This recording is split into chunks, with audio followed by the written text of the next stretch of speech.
ছবিটা আপনারা একটু ভালো করে দেখুন। কিসের মতো লাগছে এটাকে? নিশ্চয়ই আপনারা বলবেন ছাগলের মতো লাগছে, অথবা বলবেন কুকুরের মতো লাগছে, নেড়ি কুকুর, কিংবা বলবেন শুয়োরের মতো লাগছে। হ্যাঁ, অবশ্যই ঠিক বলবেন, কারণ এটা একটা আস্ত জানোয়ার, এবং জানোয়ার বলেই হিন্দু ধর্ম সম্পর্কে যা তা মন্তব্য করতে পারছে সোশ্যাল মিডিয়ায়। হিন্দু ধর্ম শুধু নয়, প্রশ্ন হলো যে অন্য ধর্মকে সম্মান দিতে জানে না, সে সত্যি জানোয়ারই, মানুষ মোটেই নয়।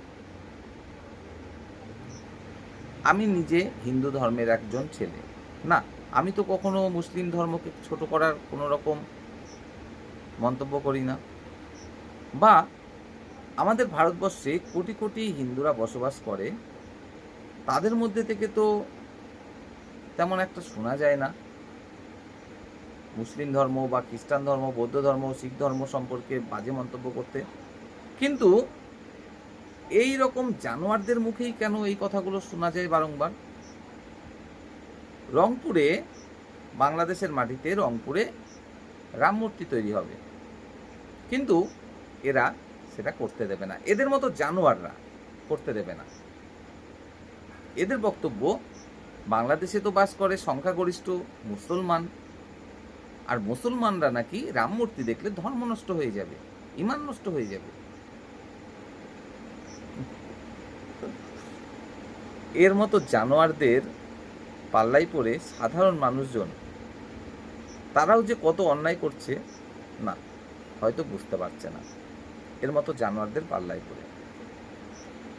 আরে জানোয়ার, তোরা যেটা বলছিস সংখ্যাগরিষ্ঠ মুসলমান বাস করে বাংলাদেশে, তোর জানা আছে কি ওই বাংলাদেশের মাটিতে যেখানে তুই বসবাস করছিস সেখানকার আদিবাসিন্দা কারা? হিন্দু, বৌদ্ধ, জৈন। কারা? হিন্দু, বৌদ্ধ এবং জৈন। মুসলিম কোথা থেকে এসছে ওখানে জানিস? হয়তো খোঁজ নিলে দেখবি তোর ঠাকুর দাদা কিংবা তার বাবা, সেও একটা সময় হিন্দু ছিল, কিংবা বৌদ্ধ ছিল, কিংবা জৈন ছিল। সব আরব কান্ট্রি থেকে বিভিন্ন উগ্রবাদী সন্ত্রাসবাদী রাজারা বা সম্রাটরা, তারা এই শান্তিপ্রিয় হিন্দুদের দেশ ভারতবর্ষ, সেখানে আক্রমণ করেছে, একবার নয় বহুবার, এবং আক্রমণ করেছে শুধুমাত্র সন্ত্রাস ফেলানোর জন্য, লুট করার জন্য, এবং সেটা করেওছে। এবং যখন দেখলো না শুধু লুট করে নিয়ে যাওয়ার মতো সম্পত্তি এখানে নেই, এখানে এত সম্পত্তি রয়েছে এই শান্তিপ্রিয় হিন্দুদের দেশে, যে একবার আসলাম আর লুট করে নিয়ে চলে গেলাম, তাহলে শেষ করতে পারবো না এত সম্পদ। এখানে স্থায়ীভাবে বসে যুগের পর যুগ ধরে সেগুলো লুট করার তারা কিন্তু পরিকল্পনা করলো। এবং যখন তারা বুঝলো যে না, এই মুষ্টিমেয় কিছু মানুষজন এসে এদের উপরে রাজত্ব করতে পারবো না, তখন তারা কিন্তু কি করলো? তাদের যে ধর্ম সেটাকে ছড়িয়ে দিতে শুরু করলো। কখনো কিছু শান্তিপ্রিয় মুসলিম ধর্মের অনুসারীদের মাধ্যমে, কখনো অস্ত্রের বলে।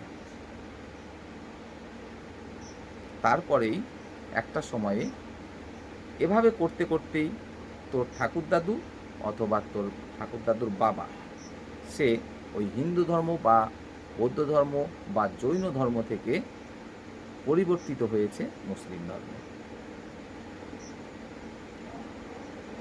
আশা করি যদি একটু ভালো করে পড়াশোনাটা করতিস সেটা জানতিস।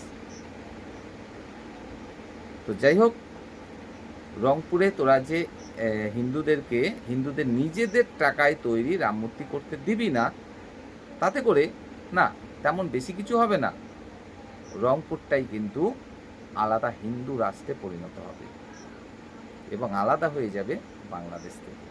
সময় হয়ে এসছে, তোরা তৈরি থাক, আগামী দিনে সেটাই ঘটতে চলেছে।